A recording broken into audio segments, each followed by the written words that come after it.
Hey guys, welcome back to the channel. In today's video, we will be looking at how Rachel was potentially in charge of people who were searching for Jay. Also, a TikTok influencer says that there was evidence that suggested there was some criminal activity involved in the Jay Slater case. So let's take a look at what Callum had to say to Haley Comet about the Jay Slater case. And remember, Callum was there near the very start of the search for Jay. As soon as I say something, like, for instance, I don't know if you see the video, I found an abandoned house with my team, with man-made beds in it and all sorts, which we then went and investigated. And they said, because I said, right, I'm coming off the live to show Rach on FaceTime, Brad's mum, I said, I'm coming off the live to show Rachel on FaceTime. 10 minutes later, I've come on, Cal's had to come off live, got to ring the police because he's found something of Jay's in the house. I've never said that. I just said that I'm going to show Rachel, see if she searched that house. Turns out they've never actually been down that route, and that's the route he would have taken to come down. There's no other route to take. You know if his phone's been found? I can't comment. That's the only thing I can't comment on. Okay. We've been told mixed messages on that, so I don't want to comment because of the pure fact of going to be truthful with you. I've been told by some people it has, I've been told by some people it hasn't. Yeah, same here. So it's a bit like, unless it's black and white, I'm not going to say yes or no because it'll only come back and I'll just get hated. Do you think you'll come back to the UK then, or are you going to stay out there? I'm coming back to the UK.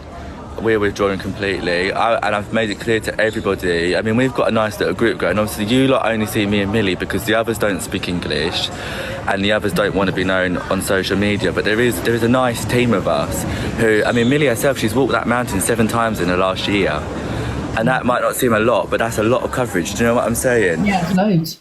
So I've made it clear that we are all to withdraw from this. And the family basically said it doesn't, well, the family basically said, well, they've got a group of volunteers in Tenerife who are going to be doing it for them, so I think it's probably safer right now just to withdraw. So Callum found an abandoned house, and notice how the first person he called about this information was Rachel.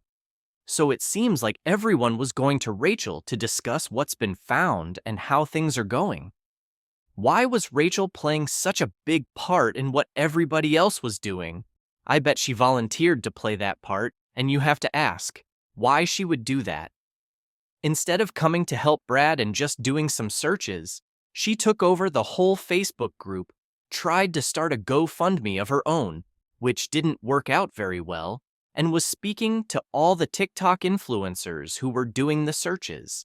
That's a lot to deal with. And there could be a possibility that she had to do this.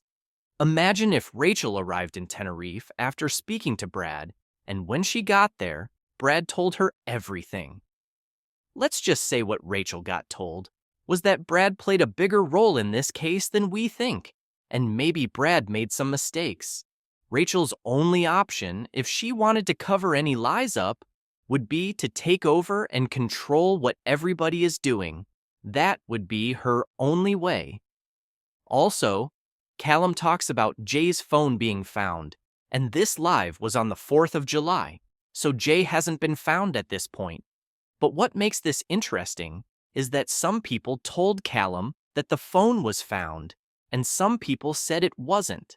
So there seems to be some sort of problem with communication because it looked like people didn't get any simple answers to their questions. All we needed was answers to questions that were important. Was Jay's phone found before his body was found or not? And most importantly, was Jay's phone wiped or did it still have all of his messages on it once it was found? These are some key questions that we still don't have the proper answers for. And that's why we are still trying to find out what really happened. Out there to everyone like that without telling you first. It just putting you in a whole world of a situation. Yeah, and I think the more the situation's kind of gone on, I think there's a lot of stuff that's coming to light, and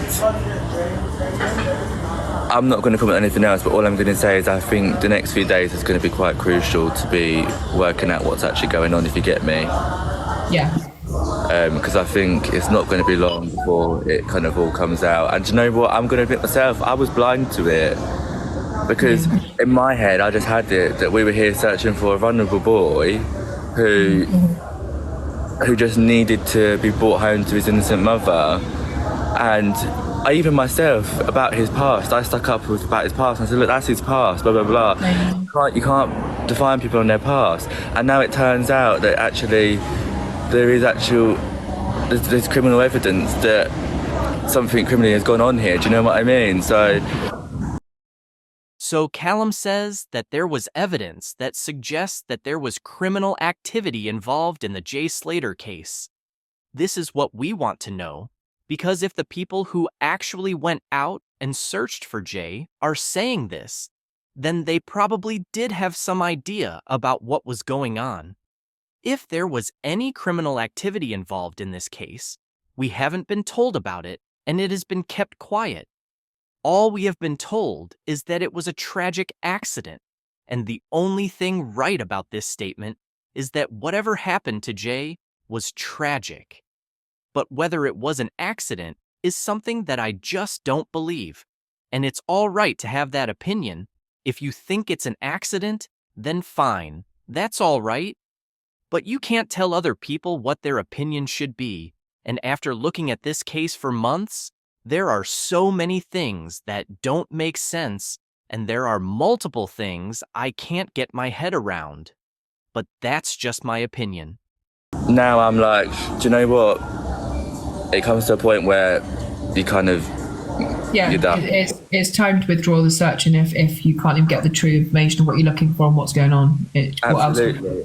And I mean, I did challenge, I'm going to be truthful, and I will happily admit this, I did challenge the family. I said, why have you said that you've paid for our, what was the word? I can't remember what the exact word was. Essentials, wasn't it? Was it essentials? Yeah, essentials and your accommodation. I said, why are you saying that you've paid for essentials? I said, what essentials have you paid for? Debbie then replied to me and said that she's paid to, she said that she's had family up the mountain who have been giving out free food and free water. Right, okay. And that we've not once reached out to them. So I said to her, hang on a minute, I said, I've not reached out to you, but I said I was only on FaceTime to Rach the other day, showing her an abandoned house. I said, I'm not going to be up a mountain. Yeah. Why am I going to be up a mountain that every English person flies here to search just to get a bit of clout on TikTok? I said, I'm not here for that. I said, I'm here to raise awareness. I've posted no videos about it to gain any money off of it. I've done nothing. Do you know what I mean? Like, I've literally just been here looking, going live. And she said, well, you could have reached out. Well, she knows where I am and she knows where I'm going. They haven't once reached out to us. And The last thing that I want to talk about is where Callum says that Debbie told him that he hasn't reached out to her, but he was on FaceTime to Rachel and spoke to her about the abandoned house. This does make me wonder if Rachel actually told Debbie everything that she was being updated with. Remember, we have talked about everyone updating Rachel and that she was in contact with most of the people who were searching for Jay. So did Rachel keep Debbie updated with everything, or just what she wanted to tell her? Because Callum's saying that he was speaking to Rachel, but then Debbie claims he didn't reach out to her, makes me think that Rachel didn't keep the family updated with all the information, which is why there were so many unanswered questions. Thank you for watching. Please like and subscribe, and we will update you as we find out more.